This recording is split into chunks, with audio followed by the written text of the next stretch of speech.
Chapter 6. Night is Coming. "Not bad, eh?" James Robinson asked John as he held up a large silver fish, still flopping in the morning air. James slapped the fish to the deck of the Half Moon and began to cut away its gills with a sharp knife. "I've never seen a river with such plentiful fish." "There's no lack of food here, is there?" John said. He was helping Robinson and some other sailors clean the fish that they had caught. "It's much better than the blasted northern seas," one sailor said with a shudder. "I much prefer this green and pleasant country." "Just think," John said, watching the beautiful shore as they passed up the river. "Traveling this river will make the journey to the east a pleasure, not a struggle." Judicious Honeyus looked up from the small piece of wood that he was whittling. "Will it now?" he asked. Judicious shook his head. "I'm not sure this river leads to Asia," he said. "Don't be so gloomy," John said. "This must be the passage to the east. The river is just as John Smith described it." He sounded confident, but Judicious's words had darkened his mood. "Aye, but the water here is often shallow," Judicious explained. "Remember, we have run aground once already. We may have to turn back soon." John looked away. He did not want to listen. They could not fail a third time. They had all come so far and worked so hard. "Don't worry, John," James said, patting him on the back. "Our journey is far from over." "Aye, son," Judicious said. "I don't mean for you to lose hope. None of us want to give up now." He cut a few more strokes into the wood and handed the piece to John. "Here, a gift for you," he said. "Thanks," John said. The Dutchman had carved a tiny replica of the Half Moon, sails and all. "We will not fail this time," John told himself. John worried for the next few days about what Judicious had said. But as time passed and the Half Moon continued its journey, John's spirits lifted.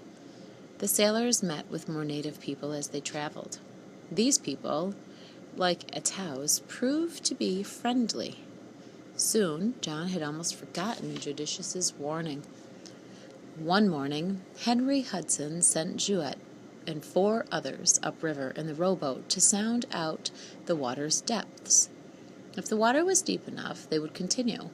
If it was shallow, they would turn back. The day was warm, and John passed the time by fishing and swimming in the cool water. But every hour he anxiously looked up the river for signs of the rowboat. It was dark when John heard the oars splashing in the water below them, and Juet's voice booming out in the darkness. "Good news, Captain," he said, when he had climbed aboard. "The water is shallow a short distance ahead, only 2 fathoms deep. But we can pass it. Then the river narrows, but above that place the water is 7 or 8 fathoms deep.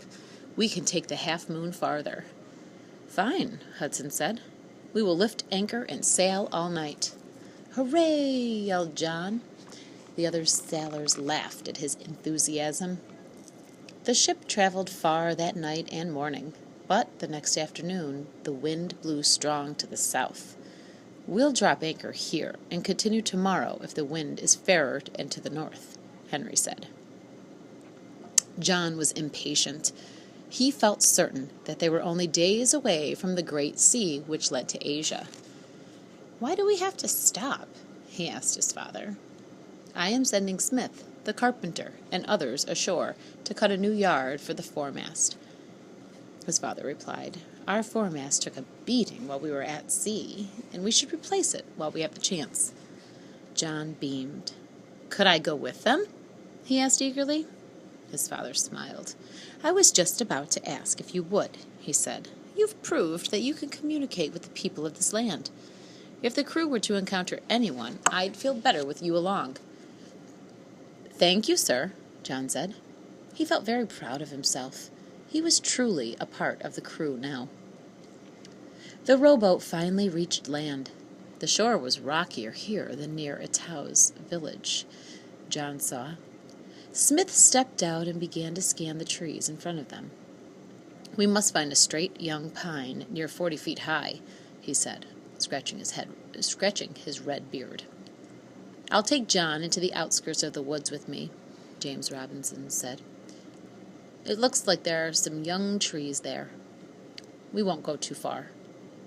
James and John made their way into the woods. Once again, John was struck by the cool quiet under the trees. "This would make a fine foremast," John said, tapping a young tree. "She's tall and straight." "You're right, John. Let's fetch Smith," James said. Just as John was about to turn, he saw a slight movement in the huge ferns that covered the ground under the trees. He peered ahead, then gasped. John saw the strong body and thick gray fur of a wolf. It was like the one he and Etau had seen, but this one was even closer. "James," he whispered, "see there." His heart was beating fast, but more from excitement than fear. James looked ahead, saw the wolf, and gulped. "Hold still, John," he said in a low, nervous voice. "I have a pistol in my belt." "No," John whispered. "Just wait." The two stood, breathlessly still, staring at the wolf. The wolf stared back. After a few seconds, it abruptly turned and ran off into the forest. James let out a long breath. "What a magnificent beast! I am glad I was not forced to kill it," he said. "You act as though you have met a wolf before." "I have," John said, "with Etau. He taught me to stand still." "Your friend must know these animals well," James said. "Perhaps they will not attack us unless we attack them first." John suddenly shivered. The air seemed to have grown cold. "Let us go find Smith," he said, still whispering. "I'm afraid night is coming." "Aye," James said, and they left the woods. Darkness was falling before Smith and the others had the foremast ready. When they returned to the ship, John saw that a group of natives had come on board. They were eating with the rest of the crew. John, James, and the others joined in. The next day, the people returned to the ship at noon. 6 men and 4 women came aboard with gifts of tobacco and beads. John fingered the cool, smooth strands. The beads were brightly colored, blue, purple, red, and white. His mother would like them, he thought. At noon, Hudson sent Jewett and 4 others upriver to sound out the water's depths. The rest of the crew joined in another feast with the natives. "The crew seems happy today," John told his father. "Yes," Henry said, but his face looked worried. "I hope their moods last. I pray we will hear good news when Jewett returns." A cold chill ran down John's spine. "We won't have to turn back, will we?" he asked. "This river is wide and deep. It must be the passage we've been searching for." Henry Hudson shook his head. "I am not as confident as you," he replied. "I hope we would have come to the sea by now, or at least found some sign that we were approaching it. Instead, the river grows narrower and narrower." Henry Hudson saw the crestfallen expression on his son's face, then smiled. "Perhaps I should try to share your enthusiasm," he said. "Yes, we must have hope." John tried to forget his father's fears, but they hung about him the rest of the day like a dark cloud. John anxiously watched the river, waiting for Jewett's return. Night came, and a soft rain began to fall. There was still no sign of the rowboat. John went below deck and climbed into his hammock. "I must have hope," he told himself as he tried to fall asleep. "I must have hope." He slept lightly and was soon awakened by low voices and footsteps on deck. He walked above and found most of the crew gathered on deck. Jewett had returned. The first mate was talking in low tones with the captain. John shivered as the cold raindrops fell on his head. He felt a growing sense of dread. "What is the word, Captain?" Judicious asked. "The Dutch sailors are in a restless mood. I must tell them our plans. Will we sail farther up the river?" John held his breath. The moon came from behind a bank of dark clouds, and a thin ray of silver moonlight illuminated Henry Hudson's face. John knew from his father's expression what the answer would be. "The water is too shallow," Henry said. His voice was steady. "There is but 7 feet of water ahead.